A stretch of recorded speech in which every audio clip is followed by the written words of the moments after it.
In today's episode, we are talking to Kaitlyn and Jeremy Schultz, and they are explaining all about how drumming has become therapy for Jeremy in his younger years, how he met Kaitlyn, and how they've come up with this amazing drum school that is now nationwide and really touched many lives during COVID and also currently touching many lives as a brick and mortar in their community. And I just want to share all of the stories and their meeting and their childhoods. We're going to explore a lot of different things in this episode. So I'm very excited for you guys to get to know Beats from the core. And we want to really start at the core and figure out who they are and what they bring to this community and how they use drumming as a way to build people. And he has a unique way of saying this and sharing all of that. So let's jump in and get into this episode. And we had such a great time. You'll see right from the start. So I hope you guys enjoy it. And don't forget to subscribe to the podcast. So we have Jeremy and Caitlin Schultz, and they are the owners of Beats from the Core. You guys are going to be on an incredible journey with them. This is so interesting. So we have a lot of things to talk about. So I want to jump in and really start from the beginning with both of you, because you guys have very diverse backgrounds. So I want to talk about, I want to really focus on your childhood, because I know that's kind of what got you into drumming, Jeremy. And I want to see if later we can kind of dovetail that back in with Kaitlyn's background too at some point. So, okay. Yeah. So tell me kind of, how did you grow up? What's the start of your drumming? Yeah. Well, I grew up right here in Shasta County. I'm an old Shasta kid, right? That's My whole family is from this area. I graduated from Shasta High School, same school that my mom and my aunt and uncles and everybody went to, right? So we've been in the Shasta County area. I think my grandpa came through here like 1910, right? Yeah. So they've been here a long time. And so I grew up, like I said, in Old Shasta. Drumming came into my life when my parents got divorced when I was pretty young, around 8 or 9, and it was pretty traumatic. And I had from as long as I could ever remember, I had always had the worst time speaking, stuttered really bad. And then as I got older, we found out that it was very Touretty, right? So I would, 5, 6, 7, 8, 9 years old, I would hit the bottom of my foot thousands of times, right? So I'd hit the bottom of my foot. I would say this word Huey. I don't know why. I don't even know what that is, right? I would just say Huey, Huey, Huey all the time. Blinked really bad. Speaking was so incredibly difficult for me. Like one sentence would just take it would take a couple of minutes, right? It wasn't just like a stutter, like it would be like on top of hitting and slapping and saying whatever, right? So and this was before internet, before people could be like, figure it out, right? And so I know that my mom, brilliant mom, she's always been very, very aware. She got me into drumming at a really young age because she knew that I was very anything that made me give me a lot of good brain stimulation. Yeah. It wouldn't fix it, but it would quell it for a little bit, right? So my mom got me, she got a drum set for me and my older brother. And when I was young, so at first I didn't get into drumming because I love drums and I was like, I gotta play. I would, check this out, I would actually get behind the drums when I was young because when I went to school, I wasn't able to have conversations like all the rest of the kids, like, hey, how's it going? So I would come home and I would sit behind my drums and pretend like they were kids on the playground. And Oh, I would have conversations. I'd be like the snare drum was me. Hey, what up? And I would just sit there and play with the friends that I didn't really have. Right. yeah. That was my escape. And I would Outlet though, right? Which, yeah. you know, Right. that's, and you know, that's a big piece of Launchpad. That's kind of like what we are all about. And Yeah. your story just is a testament to that. And Right. also like what you guys obviously do at Beats from the Core. And we're going to go into that later, but Right. that is exactly it, right? Just having that as an outlet. So I love that you just Yeah. said that. I mean, that's Yeah. so interesting. Yeah. Um, Yeah. Yeah. It was it was, so here's the thing is when I was younger, um that's kind of what it was. I've always just been my whole life, my biggest blessing and curse, asked my yeah. wife at the same time, is I'm 0 or 11, right? Oh, I'm with you. I don't I Yeah. I don't know, it's like I don't know. I mean, that's why, walk across America, that's 11, right? Yeah, Not walk across exactly. America, that's 0.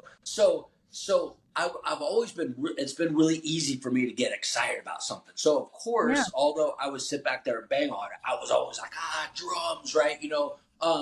And then as I got older and I grew into and I started growing into middle school, high Yeah. school, I realized that drumming was actually a thing, right? And music was big in my family. My uncle, Justin Bixby's dad, right? Yeah. He was they were yeah, he was a big time metalhead, and he would play heavy metal for me, and I just fell in love with it. And then I started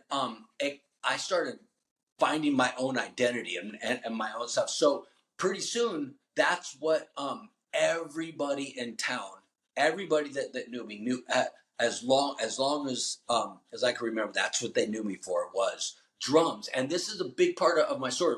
We'll come back to this, right? So Yeah. my entire identity, everything I knew, or Yeah. everything that everybody knew about me was my drums. Was, oh yeah, that kid is drum. Right. And Right.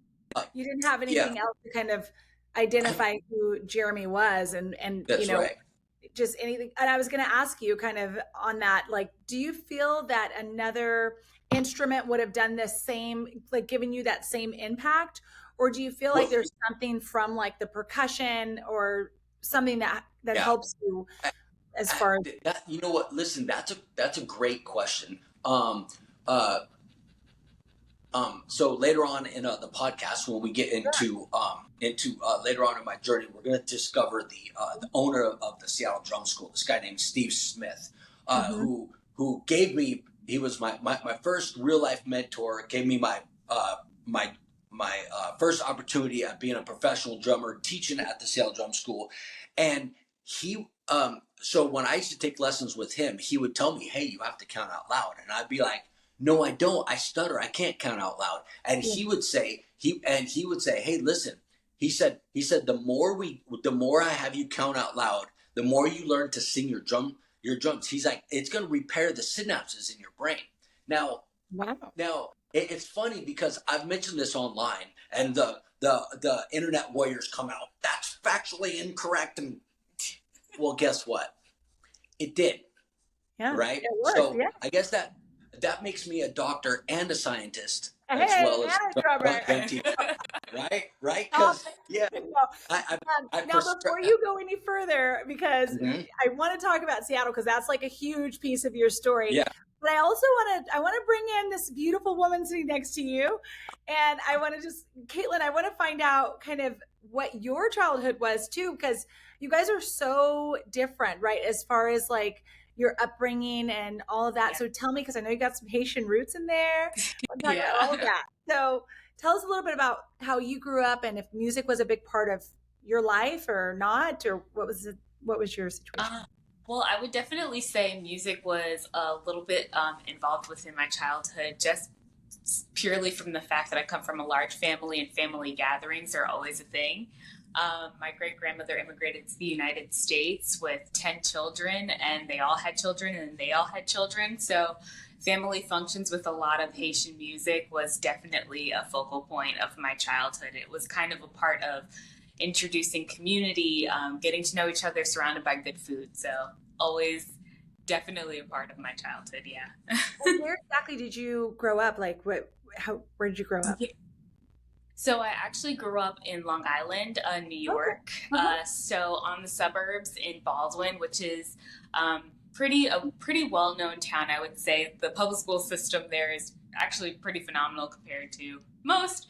And yeah, but I did go to Catholic school my entire childhood, and so did the rest of my family members as well.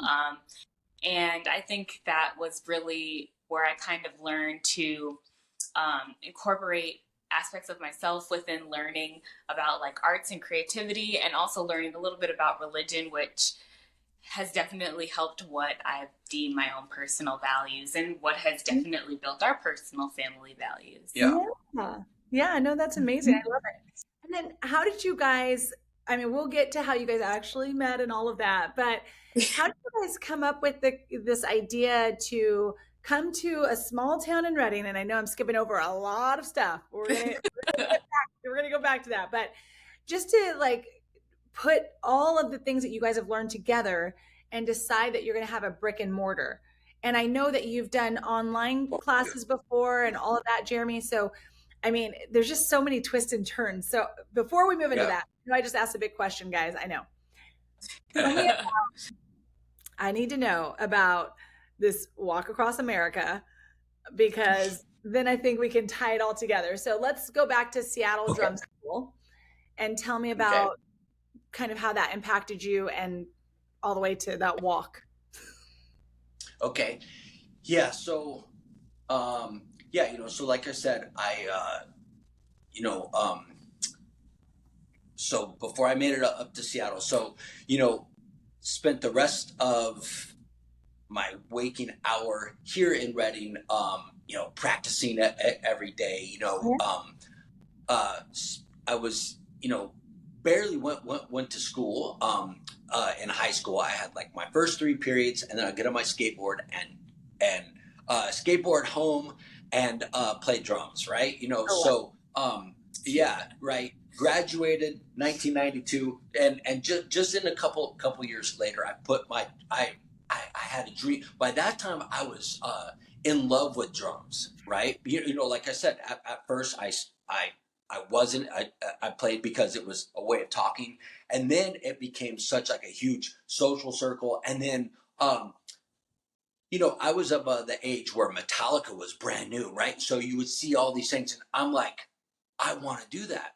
And my mom has always you to want to become. Yes, yeah, okay. And my mom was always like, she said, go do it, right? So my mom has always been, she's been very inspirational. She's pretty incredible. That woman has always lived her dreams, and she's always achieved her dreams. Her and my stepdad were entrepreneurs, right? So they were always like, yes, go, right? Everybody else was like, no, go into military, get a job. And so my mom, she was like, put your drums in the back of your truck and go to Seattle. And I said, yes, ma'am.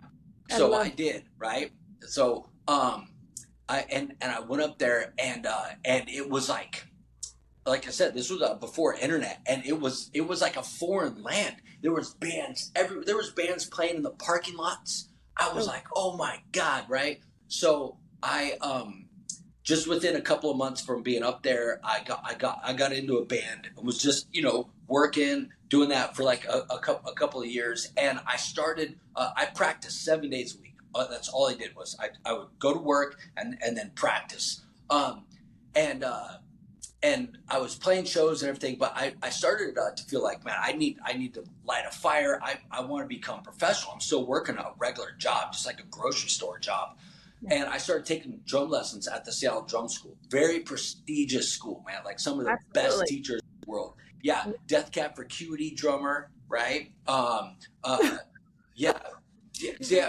So he actually, Jason from Death Cab, he actually got me the job there. He actually, yeah, so I would take lessons with him. The Michael Shreve from Santana, just the list goes on and on. And so there's all these rad drummers, and I started taking lessons there. And Steve Smith, the owner, he was, like I said, he was the Mr. Miyagi. He was the sensei that came in, right? Yeah. And he came in and started mentoring me, and he saw more in me that I even knew existed in myself, you know. And so after studying there for about a year, he asked me if I would. He's like, "Hey, you need to teach," and I told him. I can't. I don't know how to read music. I didn't. Everybody there went to college. They all went to Berkeley. They all did that. And so I was like, listen, I had straight F's and blah blah. And just kind of like you and I talked about earlier is, you know, I exited out of young adult, you know, out of high school into young adulthood life, carrying on that belief system that was instilled in me. Hey, you're in special ed. You're this. And so I would literally tell people that I was not smart, and it was self-talk, and it was like regurgitating labels that were given to you. I didn't know better. Yeah, because nobody had ever said, "Oh, hey, you're brilliant," and it's like, well, I know that now. Of course I am, you know, and so yeah, you know, we're here to tell you. Nobody. Right now. Oh, trust. Yeah, now it's like we know. So, but I think the point there is that, you know, people, a lot of people are given these labels when they're young. And then this is the whole idea of like bringing kids to be involved with coaches, teachers, people who can pour into them and see something different than what their environment is telling them, you know, and luckily you had your mom who was always there and supporting you. So, you know, that was you know, you know, and I remember and Steve Smith, you know, he was the first person that told me. He was like, listen, that's nonsense. He's like, no, you could he's like, do you know how to count to 4? 1, 2, 3, 4. He's like, there you go. You could read music. I'm like, there's no way it's that easy. Okay. Fast forward a year later, I'm in the recording studio reading charts, right? Playing, making money. I'm charting out full Led Zeppelin songs for my students, and all of a sudden I became, because you know, with some really good coaching and just a little tiny spark of belief, I became what I always wanted to be. I started becoming a professional drummer, quit my job, and then and I fell in love with teaching. I liked teaching more than I liked you know, touring all over the world and playing. Like you toured for like 20 years, right? So I toured. I was on constant tour. You know, from the late 90s all the way up until 2016, when my life changed drastically. So what happened in 2016 that changed your life and essentially stopped you from touring? Because that's such a big deal. Yeah. So 2016, I was in like the height of my career. You know, I was doing pretty well. I had my own music school. And by that time, I had really, you know, I started buying in to my own hype, right? You know, the money was flowing, the gigs were flowing, the popularity was flowing, and so was the partying, right? And so I was out on the road, and I was at that time I was married. I had a stepson that I had been raising since he was like 1 year old, and I was super irresponsible. I did not see I was not living up to what I had, you know, what I had signed up for, right? Absolutely, as fulfilling my end on that. Yeah. So while I was out on the road, all of that came crashing down, and I lost everything, and I flew home from tour, and everything was gone. Everything in the house was gone, the business, everything. And so I had a big reality check. And so I didn't know what to do. So here's what I said, what I was talking about, my identity, right? So my whole entire identity by that time, by that time I was in my 40s, and my whole identity, my entire life was wrapped up in drums. And so everything that I could do, it never dawned on me of like, what would you do? Who are you without drums? It never dawned on me. Never. Right. I don't know, because It didn't I'll have never to. lose it. Yeah. Yeah. Right. Mhm. So now all of a sudden, the way that life is, hey, guess what? So I quit the band. I left Seattle, drove to San Francisco, stayed with my friend for one night, and I got on a plane the next day, and I went to Thailand.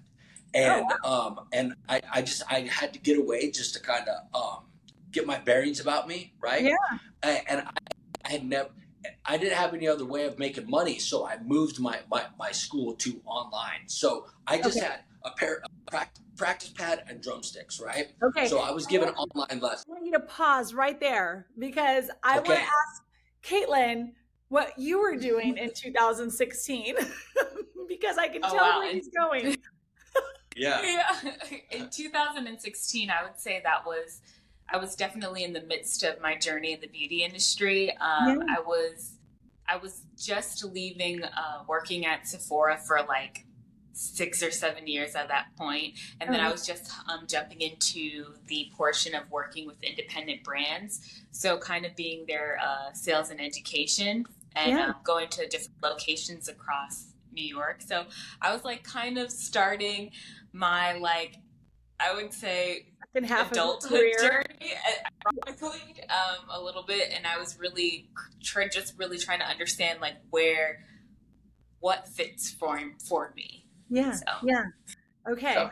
Okay. So you're doing your thing, and you are in New York at this time, and you, Jeremy, are in Thailand, and you're getting yourself together. Okay. And now, so what year now are you in? Is this 2020 because you went online? No. That was in 2016. So from 2016, so from 2016 to 2018, I would go between.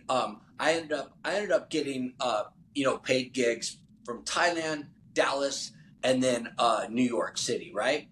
Okay. And so I would go back and forth. And it was, I was still trying to figure out, like, gosh, man, like what now? What is the purpose? And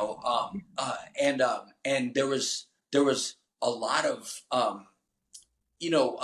there's everything just seemed like a dead end road. When I was in Thailand, there was a guy named Toon, and he had ran from the bottom of Thailand all the way to the top of the Thailand, and he had it was incredible. He raised all of this money for this children's hospital, and the whole country was like, it was on TV and everything, and it was fascinating. And I thought about it all the time. He was also my age. He was a heavy metal singer, and he was just like some dude that he's like, I'm just gonna do this, right? Yeah. So then fast forward. The seed was planted.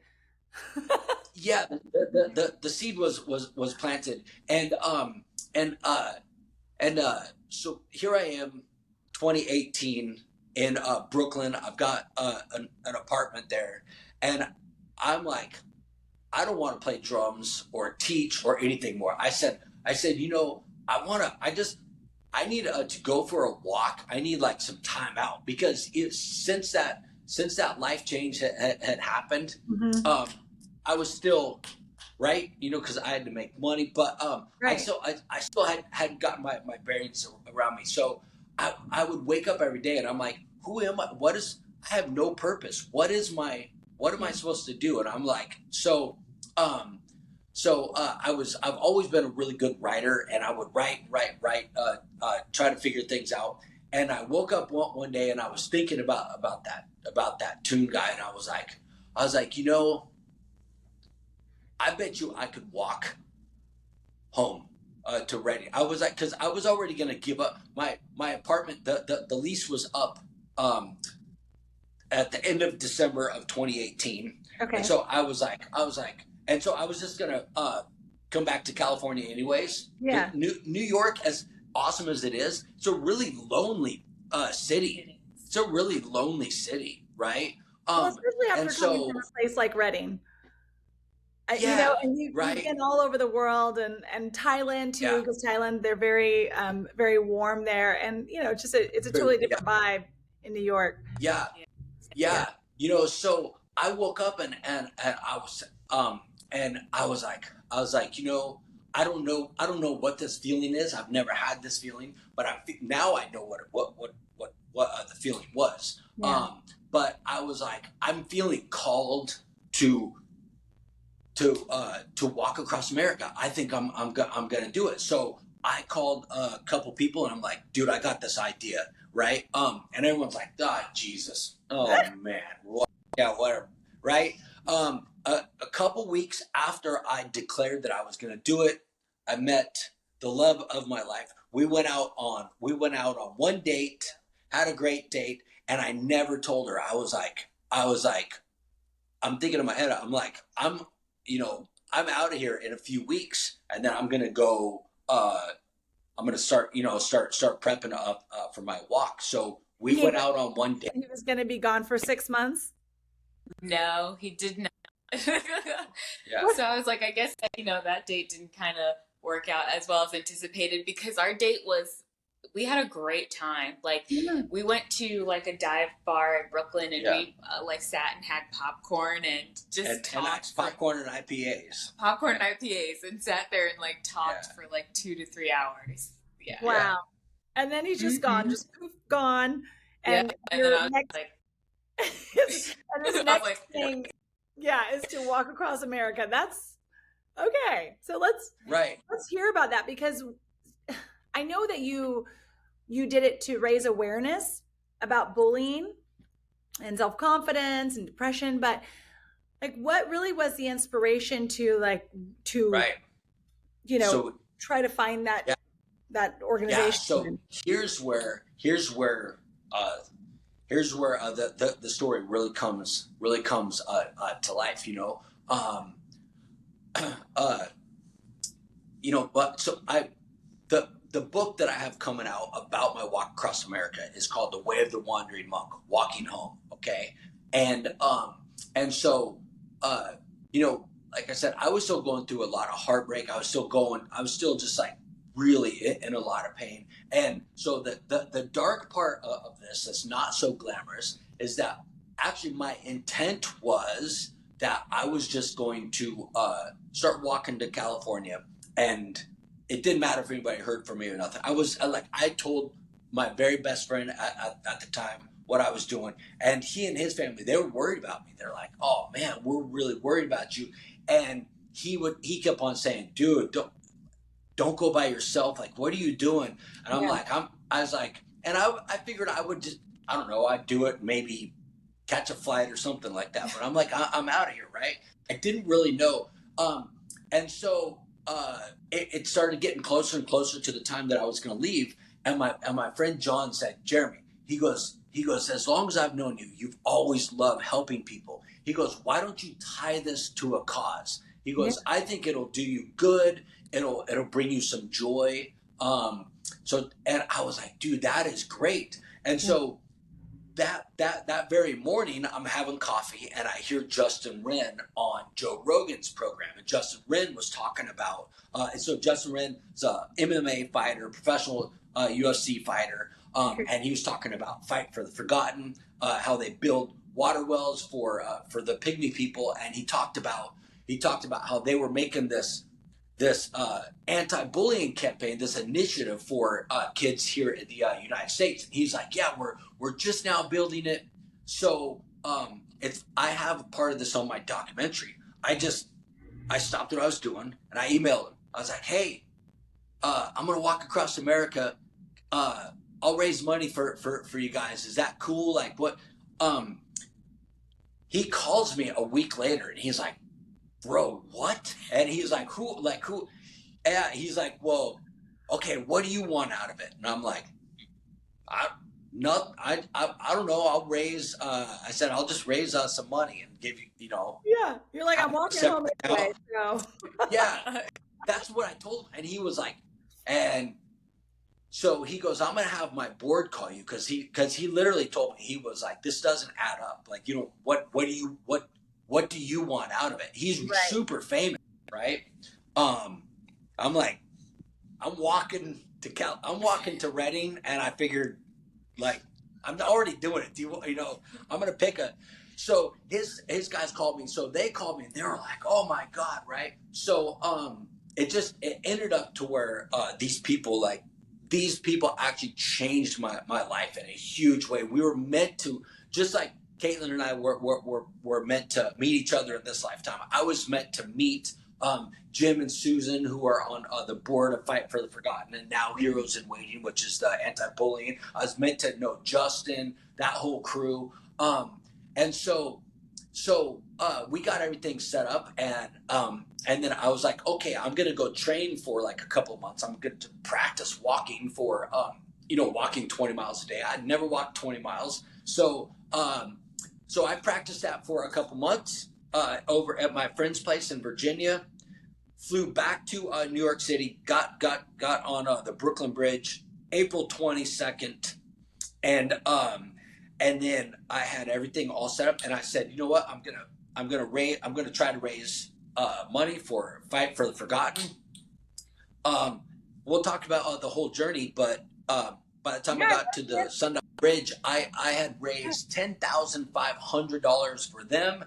Wow. And then I had some money. I had some other money left over that I had used to. I started a coffee company while I was out on the road. Sold 150 coffee bags and used all that money to do 10,000 school lunches for kids across the U.S. So wow. that's what I ended up doing. Yeah. Yeah. No, and I mean, so you had a few near-death experiences on your journey. And Yeah. and at this time that you're also walking, because I want to hear about those, but also this time that you're walking, Yeah. Kaitlyn, this is how you heard about the guy that you had a great date with, right? Yeah. So what were you do? Like, what happened that you heard about him and then you guys reconnected? Like, how did that all happen? So I was honestly just scrolling through my Instagram feed, and then I happened to click his photo because I hadn't seen his story in quite some time. And so I clicked on it, and then I was like, so that's why he never called me back. He's walking across America. and I still really, when I reflected on that date, I really thought about all the wonderful moments that we had, and I was thinking about him. So I kind of slid into his DMs, and I was just, hey, how have you been, and how is the walk across America? Yeah. I just couldn't believe it. Well, I want to say that I couldn't believe it, but listen, I talk about in my book. So I was gonna call my book "Dead Man Walking," right? And I'll tell you why. It was because I went through a non-literal death, but I went through the death of an entire person when I was on my walk, completely shed. There was a point where I got lost in the middle of the Panhandle in Oklahoma. I got lost, and I was walking down this road. It was 109 degrees. I ran out of water I was on my third day without water. My kidney was coming out, and I was about to die. It was another 5 days into town for me to walk, and then and so I was at this point where by that time I had already started hearing these voices. Like, check this out. I had never read the Bible or anything, and every time the wind would blow, I would write down this word that I thought that I would hear in the wind. The word was Yahweh, but I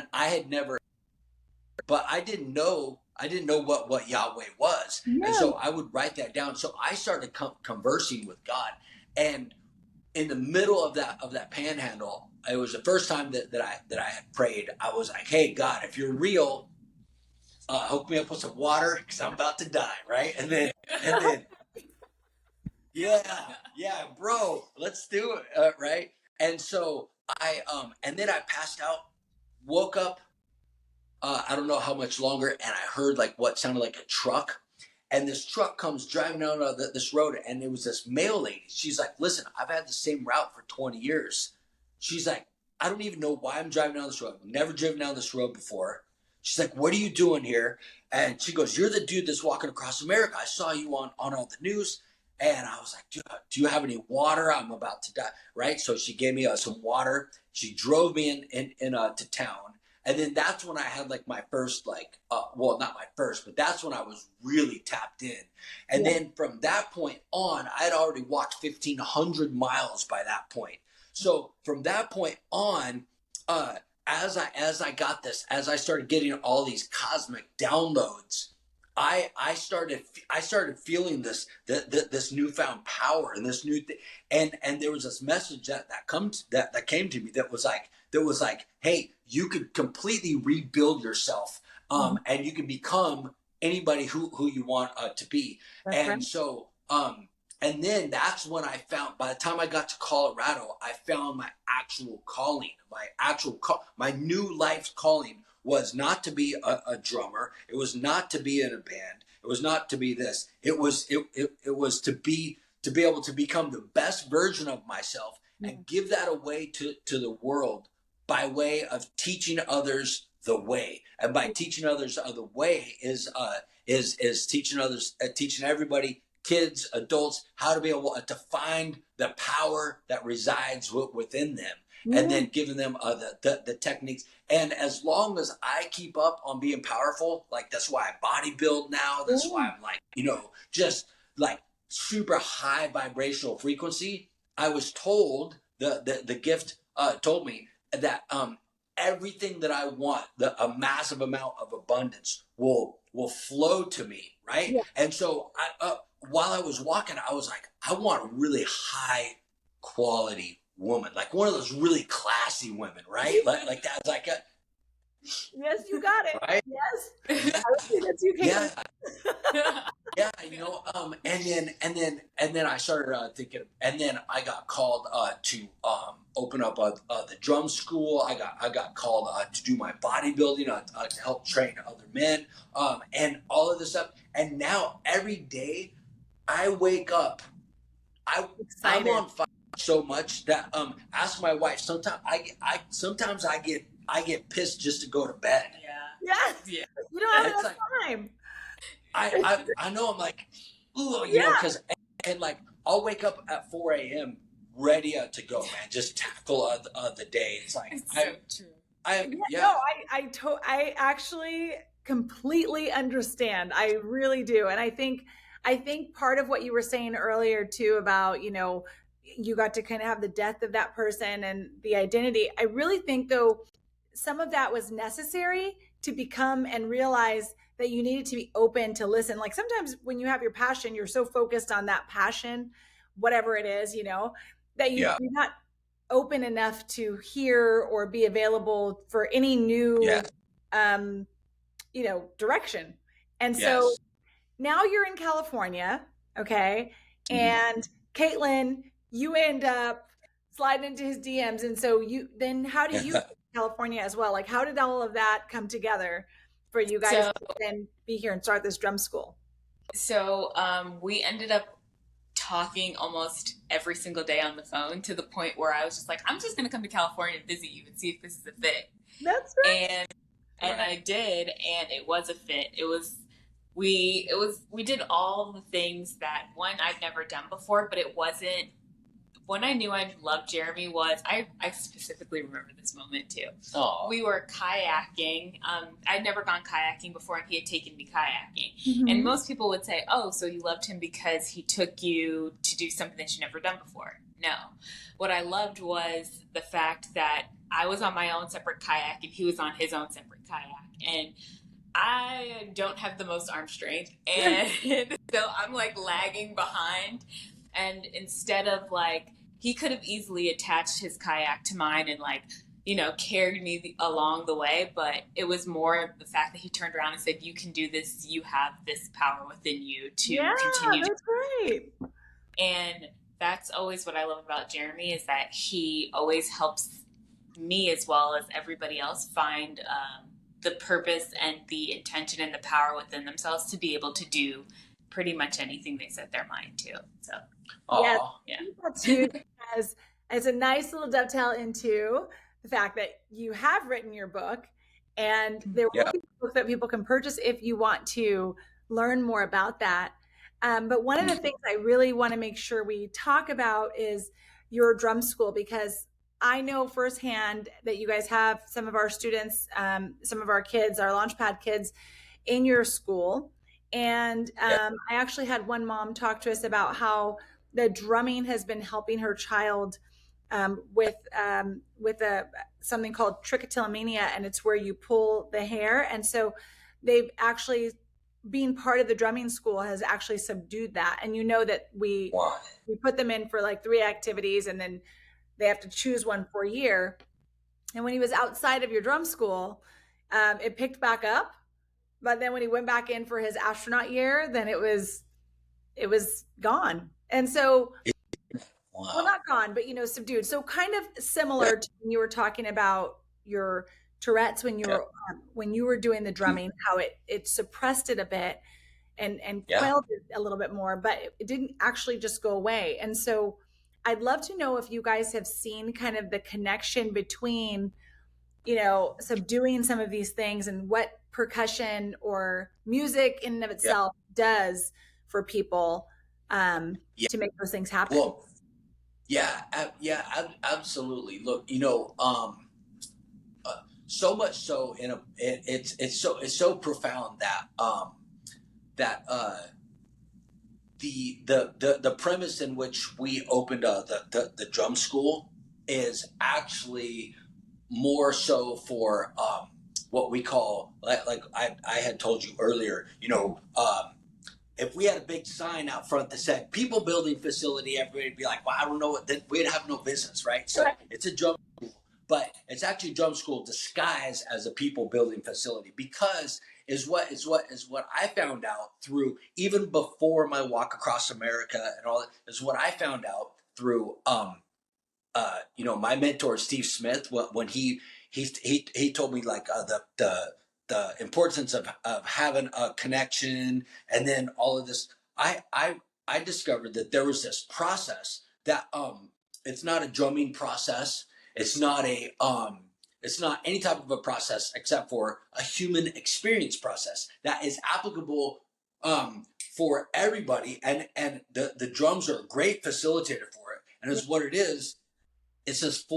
It's based off the 4 core principles that we use for our teaching curriculum. Okay, so anybody who comes and teaches at my school, I wrote this teaching curriculum that is employed in literally every lesson that is taught in the entire school. And those 4 core principles are called connection, discovery, empowerment, and transformation. So in every lesson is what we do is like, yes, our students all learn how to read music, they all learn how to write music, they all learn how to play like that, but they do that by way of, when they come in, a lot of times they're they're hyper, or they don't want to be there or whatever. The first thing we do is there's a bunch of different techniques that we have, is we show them what everybody wants to do is connect.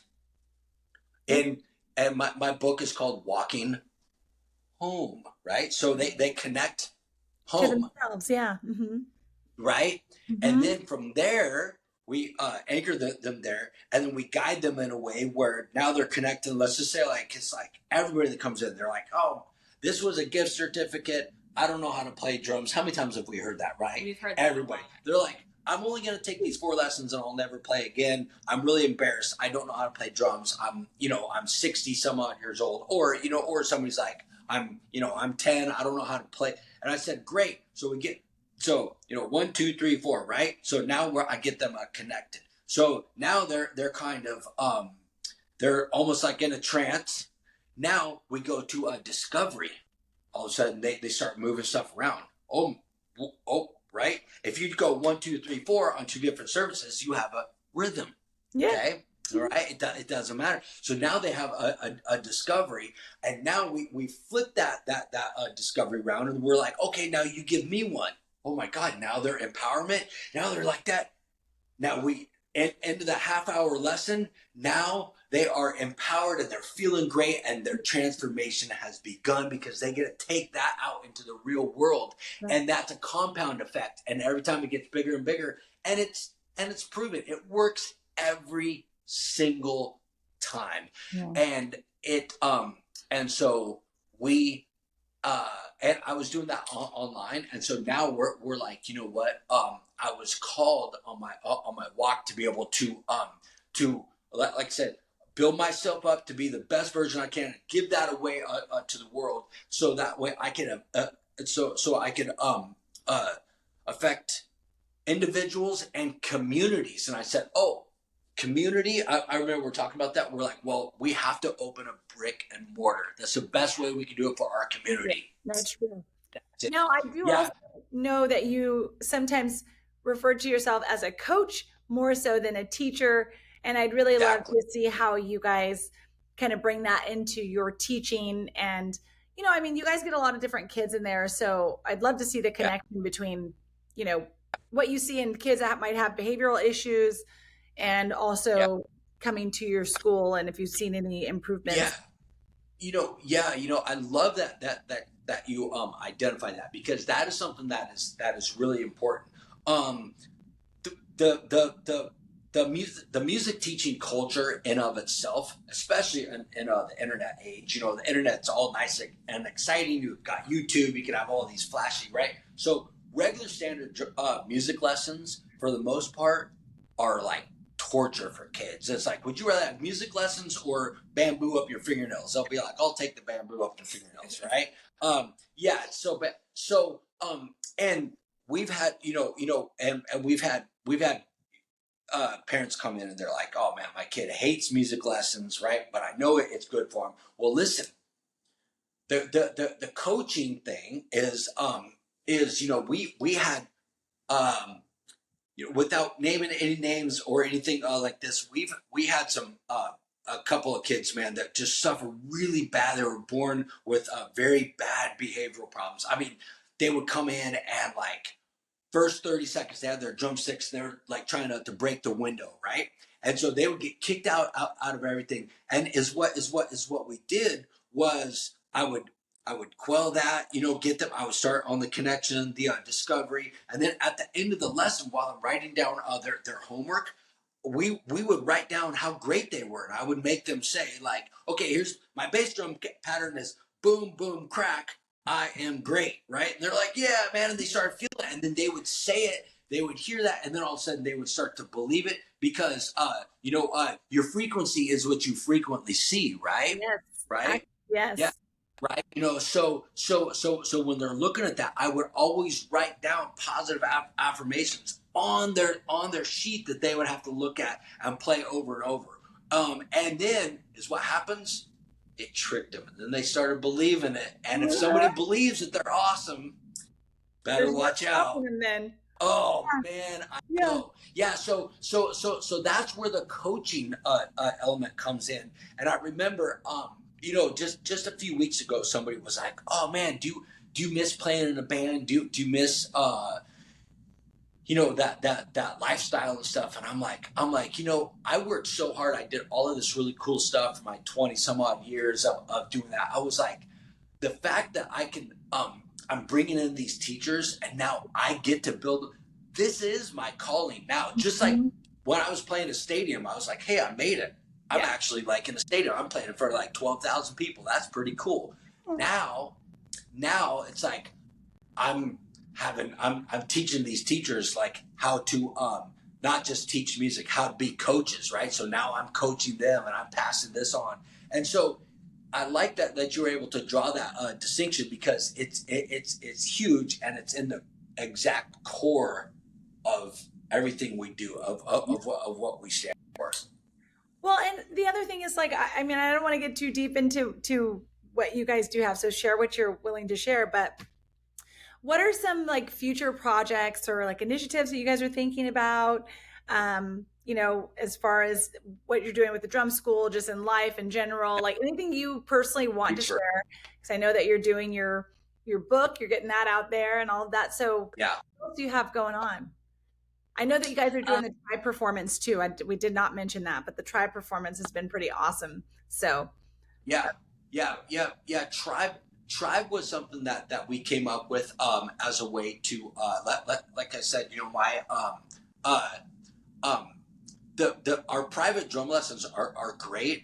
I want, you know, part of our mission statement is to our mission statement, you know, is to transform lives and impact communities. Okay, so that the transforming lives, you know, that happens through the 4 core principles of our teaching. They come in. That's through the private lessons. We started sitting down and we're like, you know, where we're falling short is the community part. What are we doing for our community? For individually, this is fine, but we need a bigger impact. So Kaitlyn and I would tell her about these camps that I would do up in Seattle, where people would come in, and I would get. Everybody would sit behind a drum set and they would buy like a 6-week package. And I'm like, I'm going to teach us how to do a drum ensemble. They're like, and most of them had never played before. And then we're going to perform it. They're like, how are we going to do this? And it was awesome. It was like every time they loved it. And she's like, why are we doing that? And I'm like, that's a good question. He was like, you're on track. yeah. Oh yeah, she does. She's like, I can't. So I was like, yeah, let's see if that'll happen. And so now is what we did was we built Tribe. Tribe is a drum ensemble, an instructor led drum ensemble that we use. It's actually a team building. It's a team building program. That's all it is. Disguised as a drum ensemble. So we did it for the Turtle Bay community with the bucket drums, right? For all the kids, and I teach all the kids like how to work together, right? There's a couple of kids in every group. There's always somebody that's a little bit behind. I make the whole group prop them up, right? Have them sit next to me. Then they lead the class. All regular leadership stuff, okay? And then I did this up in Seattle. Is I developed corporate leadership ones where we would go to corporations and we'd have like 5 or 6 bosses, 5 or 6 employees, get them all playing together. That's really cool, you know. Yeah. And so we started doing that, and then Kaitlyn, she really helped me flesh out this great idea about, you could tell them about Beats for a Cause. Yeah, so Beats for a Cause is a 501c3 non-for-profit that we're working on, just because music lessons overall are expensive and we want everybody to be able to have access to something that they're passionate about, something to release tension or stress within their lives. Yeah. So being able to give back to those kids who do want to take on something that is as creative as drums and music is what we're looking forward to working on. Yeah, and I think that would be great. So we've got Beats from the Core, we've got the Way of the Wandering Monk, Tribe. Yeah. Trying to make sure we didn't miss anything because you guys have a lot of things going on. And then Kaitlyn, you're learning how to sew, right? I am. So I actually, in high school, I used to draw a lot. And, you know, coming from an immigrant family, like drawing and art isn't necessarily the first endeavor they want you to experience. So I did definitely, put it on the back burner for quite some time. And within the past year or two, I've really been getting into designing. So creating handbags, shoes, clothes, and I just actually set up my sewing room. So I'm really excited about that. Yeah. Love it. You guys are both just so creative and like so good for our community, and you guys have been a great source for Launchpad as vendors, and so that's been really great to work with you guys. And it's awesome to just hear parents talk about the improvements that they're seeing in their kids, especially in our program. So thank you guys so much. Now, before I let you guys go, we have to do our lightning round. Okay. Yeah, You guys yeah. ready? Before we do that, we just want to say thank you. Thank you so much. We love Launchpad. We were excited when we heard about you guys. We're like, oh, because we were already trying to help that out. I know that not everybody can you know sign all their kids up for lessons. Right. If it wasn't for my wife, I missed her. Like when we first started, I had like 10 people that were doing drum lessons for free, and she's like, Oh, "Dude, this is a brick and mortar. Like you yeah, can't." exactly. We have a rent to pay. Okay. I'm like, oh yeah. I'm like, oh, okay. Yeah, one or two. Because I wake up and just obey the calling. That's Right. it, right? She holds all the pieces together. Like, Yep. bro, we got like free drum lessons for the whole town for the years. Let's go.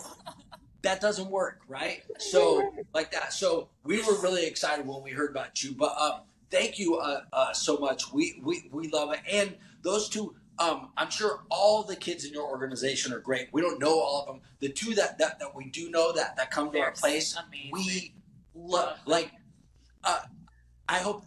Obviously, they won't be there for their entire lives, but the school won't be the same without them. We love them there. We saw, yeah. Every time they're there, they're part of our family, and so thank you for that. Yeah, We well, love them. thank you guys for making a space that they love. I mean, it's both parents have told me like, yeah, they tried the other activities and they really just love drumming, and so you do instill a passion in these kids, and it's something I love that they can, even after the year.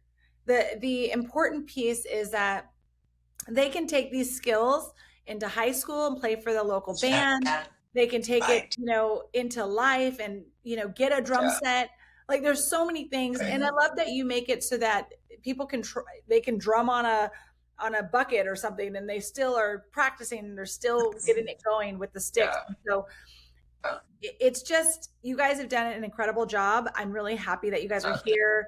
I'm glad that we are working together and that we've been connected, and I'm excited to hear about your story and just all the twists and turns and all of the things. And we didn't even get into all of the things along your walk and everything.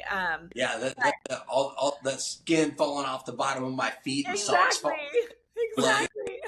That'll be a I different don't think you need to do that, but but I do want to ask you guys really quickly, because we are pushing up on our hour. But I want to ask you first, what from both of you? Okay, these questions are from both. Okay. So, what is your best piece of advice? Like, what's a piece of advice that you live by? I got one. Oh yeah, I have a couple, but one that is just the holy grail. Whether you think you can or you think you can't, you're right. End of story. Yes. And end of story. Like that's 100% of the time. 100%. I agree. I would definitely say mine is one that Jeremy taught me, which is be like water, always moving, always flexible. And as you know, I am very by the book at certain times in day, and I try to be a little bit more flexible. And so I'm grateful for him for teaching me that. And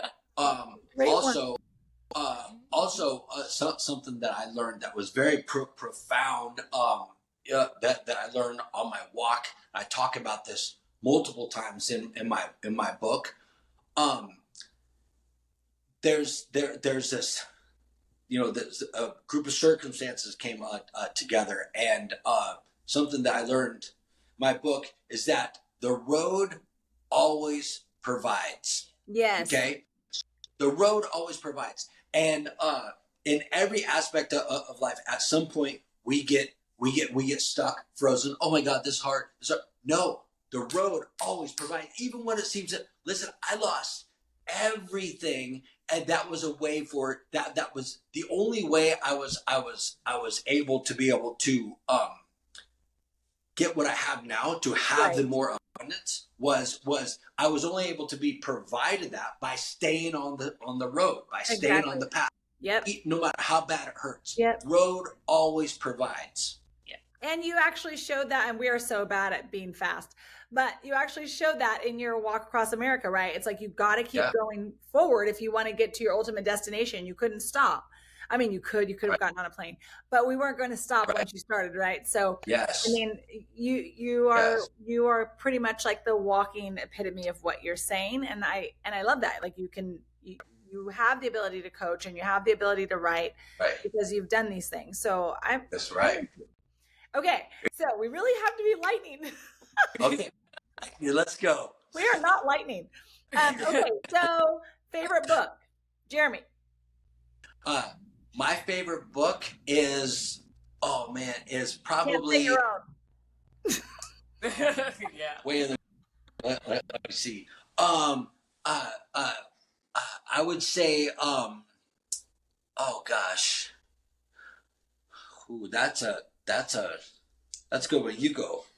Yeah, mine is always the 48 Laws of Power. I love that. I love that. I've read it back and front for many, many years in my life, and it has definitely taught me that you don't always have to, in order to be authoritative, you don't have to speak loudly in order to be strong and powerful in those moments. That. Yeah. Yeah.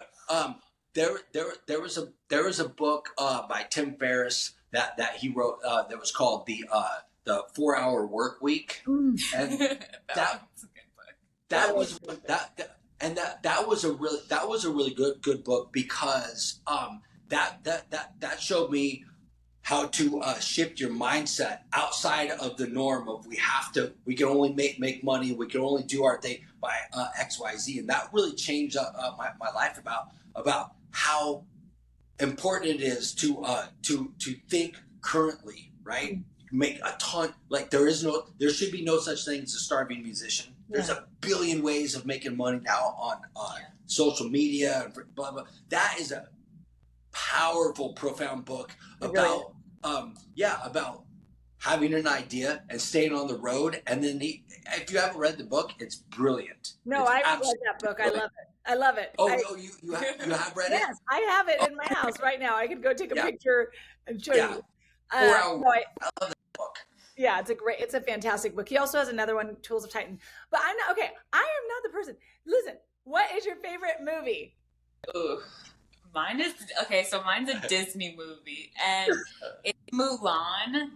The reason my favorite movie is Mulan is because everything that she did in that movie essentially was for family. It was for the remembrance of her father in order to support him so he didn't have to go to war. And then she saved all of China and got a man. I got a man. Right. There you go. Again, mine is Karate Kid and all the Rocky movies. Yeah. Come on. Mr. Miyagi, that was the reference. Uh-huh. Yeah. Okay, I got it. Yes, the Karate Kid and all the Rockies. Yes. Like that's it. Yeah. Best movies ever. It's the hero's journey. That's why. Yeah. And you went through that. Yeah. Okay, last one. Favorite quote. Favorite quote? Mine is actually in the Bible. Don't cast pearls before swine, meaning if someone doesn't necessarily acknowledge what you're saying, you don't repeat yourself. It's not for that audience. Ooh. Mm-hmm. Ooh. Yeah. Here's a quote that I found right before my walk that I would say to myself every morning when I woke up throughout my entire walk. I walked for 178 days. And this quote would say, like I said, I was trying not to get my bearings. And so I would say, it says, one must first discipline and control one's own mind. If a man can control his mind, he can find a way to enlightenment, and all wisdom and virtue will naturally come to him. Buddha. I love that. You really, right? We really connect. I love it. I love everything you just said. And that was so profound. Oh my gosh, you got it tattooed? Oh, it's Buddha. Yeah. Let me move the beard out the way. Oh my gosh. Yeah. Wow. There's the Buddha, because the to being able to control your mind, and that's the leadership part. That's everything, not acting too emotional. Yep. all wisdom and virtue comes to you. And that's true. like a And magical phrase. That's a magical life hack phrase right there. yes. And it all really comes down to having discipline. I mean, we could obviously like talk for hours. But I have Discipline. right Yeah. there. He loves that pose. Yeah. Right. So really quick before I go, where can people connect with you guys and learn more about who you guys are and what you do? Where's the best place for that? Okay. Drum school, beatsfromthecore.com. Okay. My beautiful wife made that website. She's so good at making websites. Yeah. So you can read about everything that has Tribe and everything. We're very, very active on social media. You could go Beats from the Core on Instagram. Wandering Monk. It sounds like we have all of these things. It's all part of the same story, right? The Way of the Wandering Monk is that's my book is going to come out, the way of the wandering monk.com is my men's fitness mindset and fitness coaching program, right? That I help change lives and get people up to the stellar high frequency mindset and lifestyle. And you could also go Instagram and Twitter at Way of the Wandering Monk.